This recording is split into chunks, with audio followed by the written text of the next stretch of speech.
Hello everyone. आज हम देखेंगे केन्शियन मॉडल।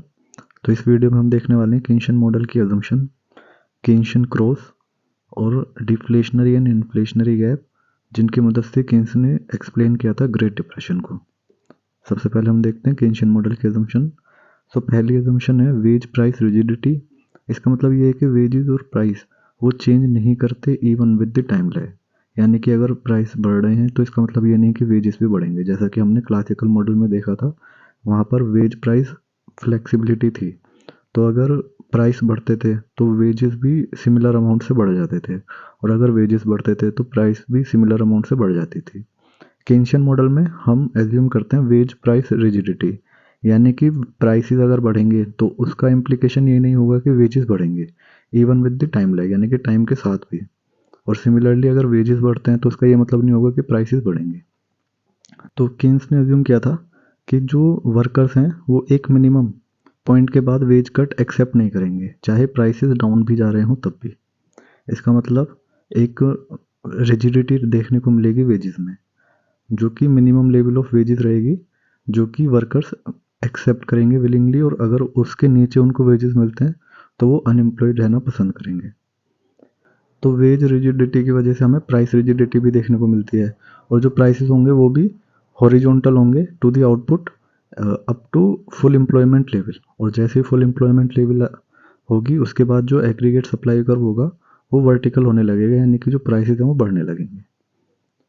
अब हम सेकंड अजम्पशन देखते हैं, जो कि है demand creates its own supply. तो हमने क्लासिकल मॉडल में देखा था कि supply creates its own demand थी, लेकिन केन्शियन मॉडल में हम देखते हैं demand creates its own supply. इसका मतलब ये होता है कि जो आउटपुट फर्म्स प्रोड्यूस करते हैं वो प्रोड्यूस करते हैं according to expected aggregate demand, और ये रिप्रेजेंट की जाती है बाय 45 डिग्री लाइन।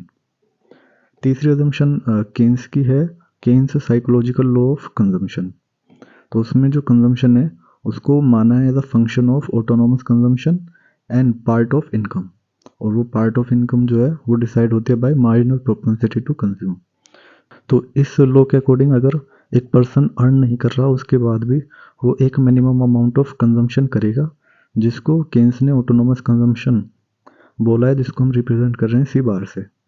और जब पर्सन अर्न करना स्टार्ट कर देता है तो उसकी इनकम के बेसिस पे उसकी कंजम्पशन बढ़ती जाती है, और उसके बढ़ने का जो रेट है उसको केन्स ने रिप्रेजेंट किया है स्मॉल सी से, जिसको कहा जाता है मार्जिनल प्रोपेंसिटी टू कंज्यूम। और जो ऑटोनोमस कंजम्पशन है वो greater than equal to zero होती है, और जो मार्जिनल प्रोपेंसिटी टू कंज्यूम है ये 0 और 1 के बीच में होती है। तो फोर्थ अजम्पशन जो है केन्शियन मॉडल की वो है परफेक्ट कंपटीशन। तो क्लासिकल मॉडल में भी हमने देखा था कि हम परफेक्ट कंपटीशन एज्यूम करते हैं, और केन्शियन मॉडल में भी हम परफेक्ट कंपटीशन एज्यूम करते हैं।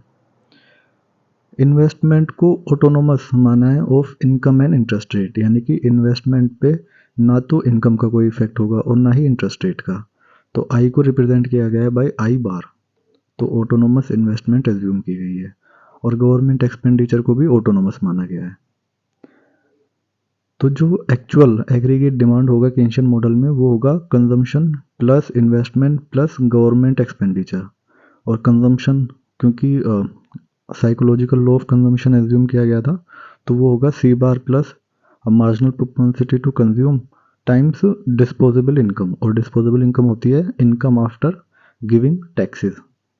फिर इन्वेस्टमेंट जो है उसको ऑटोनोमस माना है, और गवर्नमेंट एक्सपेंडिचर को भी ऑटोनोमस माना है। तो इसमें से अगर हम कांस्टेंट पार्ट को एक साथ कर लें और उसको रिप्रेजेंट कर दें ए बार से, तो जो एक्चुअल एग्रीगेट डिमांड है उसको हम लिख सकते हैं A bar plus marginal propensity to consume times income. इसको हम ग्राफिकली रिप्रेजेंट कर सकते हैं इस तरीके से। अब हम केन्शियन क्रॉस की बात करते हैं। तो केन्स के अकॉर्डिंग इकोनॉमी रीच करती है इक्विलिब्रियम को जब एक्चुअल एग्रीगेट डिमांड बराबर हो जाए एक्सपेक्टेड एग्रीगेट डिमांड के। तो एक्सपेक्टेड एग्रीगेट डिमांड एक 45 डिग्री लाइन के थ्रू हम रिप्रेजेंट करते हैं, और एक्चुअल एग्रीगेट डिमांड है जो कि consumption plus investment plus government expenditure से हमें मिली है। तो जहाँ पर ये दोनों एग्रीगेट डिमांड मीट करेंगी उस पॉइंट को हम बोलेंगे इफेक्टिव एग्रीगेट डिमांड पॉइंट, और ये इक्विलिब्रियम पॉइंट होगा। तो अगर आउटपुट इफेक्टिव एग्रीगेट डिमांड के लेफ्ट साइड में होगा जैसे कि वाई नोट, तो जो एक्चुअल एग्रीगेट डिमांड होगी वो ज़्यादा होगी एक्सपेक्टेड एग्रीगेट डिमांड से। अब इसकी वजह से क्या होगा कि फर्म कि जो इन्वेंट्रीज होंगी वो डिक्रीज़ होने लगेंगी, क्योंकि फर्म ने जितना एक्सपेक्ट किया था उससे ज़्यादा डिमांड है मार्केट में। तो जो उनके प्रोडक्ट्स हैं वो सेल होने लगेंगे और जो उनकी इन्वेंट्रीज है वो खाली होने लगेंगी। तो अब फर्म जो है इन्वेस्टमेंट को बढ़ा देंगी और बढ़ा देंगी अपने प्रोडक्शन डिसीजन को, जिसकी वजह से हमें आउटपुट इंक्रीज देखने को मिलेगा और एक्चुअल एग्रीगेट डिमांड जो है वो बढ़ जाएगा टिल इक्विलिब्रियम इज रीच्ड। अब अगर आउटपुट ज़्यादा है इफेक्टिव एग्रीगेट डिमांड से, तो जो एक्चुअल एग्रीगेट डिमांड होगा वो कम हो जाएगा एक्सपेक्टेड एग्रीगेट डिमांड से। तो फर्म ने जितना एक्सपेक्ट किया था कि एग्रीगेट डिमांड होने वाला है मार्केट में, उससे कम एग्रीगेट डिमांड है। इसकी वजह से जो इन्वेंट्रीज हैं फर्म की वो बढ़ जाएंगी और फर्म जो है रिड्यूस कर देगा इन्वेस्टमेंट को और प्रोडक्शन डिसीजन को घटा देगा, जिसकी वजह से जो आउटपुट है वो घटेगा जब तक हम इक्विलिब्रियम आउटपुट लेवल पर ना आ जाएं। केन्स के अकॉर्डिंग सेविंग कर्व जहाँ पर इंटरसेक्ट करता है इन्वेस्टमेंट लाइन को, वो भी हमें इक्विलिब्रियम पॉइंट दे सकता है। तो यहाँ पे जो आई बार से रिप्रेजेंट किया गया है ये है ऑटोनोमस इन्वेस्टमेंट और सेविंग जो है वो है एक्चुअल इन्वेस्टमेंट, क्योंकि सेविंग इक्वल्स टू इन्वेस्टमेंट होती है। तो जितना हम सेव करेंगे उतना हम एक्चुअली इन्वेस्ट कर रहे हैं। तो साइकोलॉजिकल लॉ ऑफ कंजम्पशन से हमने देखा था कि एक ऑटोनोमस कंजम्पशन होती है और marginal propensity to consume times of income हम कंज्यूम करते हैं। तो सेविंग होती है जो भी इनकम में से बचता है आफ्टर कंजम्पशन।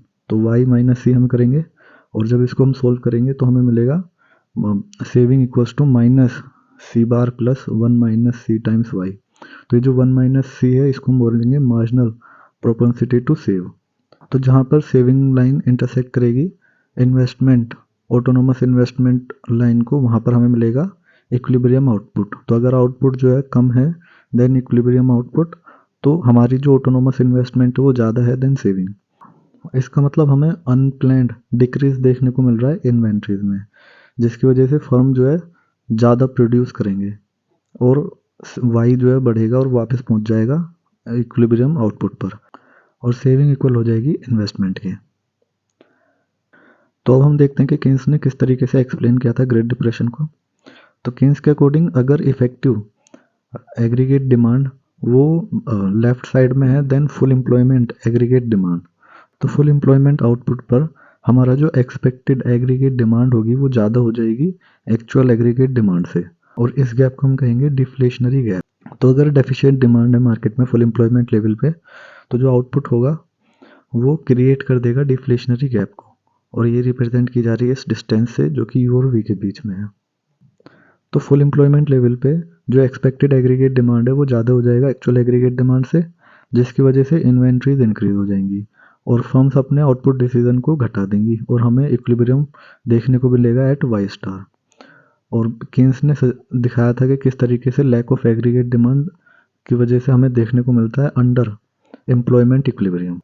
केन्स ने इस सिचुएशन का पॉलिसी सॉल्यूशन भी दिया था। केन्स ने कहा था कि ऐसी सिचुएशन में हमें गवर्नमेंट एक्सपेंडिचर को बढ़ा देना चाहिए या फिर जो टैक्सेस है उनको घटा देना चाहिए। तो जब हम एक्सपेंशनरी फिस्कल पॉलिसी अडॉप्ट करेंगे तो जो हमारा एग्रीगेट डिमांड है वो शिफ्ट हो जाएगा एडी डैश पर और इकोनॉमी जो है वो इक्विलिब्रियम में होगी एट यू, जो कि फुल एम्प्लॉयमेंट लेवल का इक्विलिब्रियम है। अब हम देखते हैं इन्फ्लेशनरी गैप क्या होता है। तो इन्फ्लेशनरी गैप होता है difference between actual aggregate demand and expected aggregate demand, जब इक्विलिब्रियम टेक प्लेस करता है आफ्टर फुल एम्प्लॉयमेंट। तो ये पॉसिबल नहीं है इकोनॉमी के लिए प्रोड्यूस करना बियॉन्ड फुल एम्प्लॉयमेंट लेवल, इस वजह से हमें एक्सेस डिमांड देखने को मिलती है और इस सिचुएशन में सिर्फ प्राइस राइज कर सकते हैं जो कि करेक्ट कर सकते हैं डिसइक्विलिब्रियम को। Thank you.